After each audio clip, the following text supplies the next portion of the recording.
মরহুম বিচারপতি মোহাম্মদ আব্দুর রৌফ স্মরণে জীবনালেখ্য ও দোয়া অনুষ্ঠিত হয়েছে। হযরত বারাকাহ রাদিয়াল্লাহু আনহু এর পুণ্য স্মৃতি নিয়ে প্রতিষ্ঠিত দি বারাকাহ ফাউন্ডেশনের প্রতিষ্ঠাকালীন চেয়ারম্যান এবং বাংলাদেশ সুপ্রিম কোর্টের অ্যাপিলের ডিভিশনের প্রাক্তন বিচারপতি ও বাংলাদেশের সাবেক প্রধান নির্বাচন কমিশনার মরহুম বিচারপতি মোহাম্মদ আব্দুর রৌফ। অনুষ্ঠানে প্রধান অতিথি হিসেবে উপস্থিত ছিলেন এনবিআরের সাবেক চেয়ারম্যান ডক্টর আব্দুল মজিদ।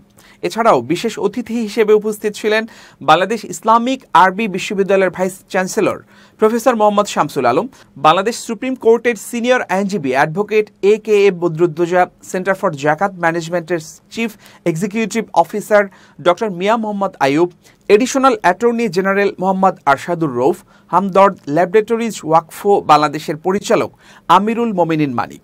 দোয়া অনুষ্ঠানে স্বাগত বক্তব্য রাখেন বারাকাহ ফাউন্ডেশনের চিফ এক্সিকিউটিভ প্রফেসর ডাক্তার এম ফখরুল ইসলাম। সভাপতিত্ব করেন বারাকাহ ফাউন্ডেশনের চেয়ারম্যান প্রফেসর ডাক্তার মোহাম্মদ মতিয়ার রহমান। দোয়া অনুষ্ঠানে স্মৃতিচারণ করেন দিগন্ত মেমোরিয়াল ক্যান্সার ফাউন্ডেশনের সদস্য সচিব প্রফেসর ডাক্তার মোহাম্মদ নওফুল ইসলাম। বক্তারা বিচারপতি মোহাম্মদ আব্দুর রৌফ সাহেবের কর্মময় জীবনের বিভিন্ন দিক নিয়ে আলোচনা করেন।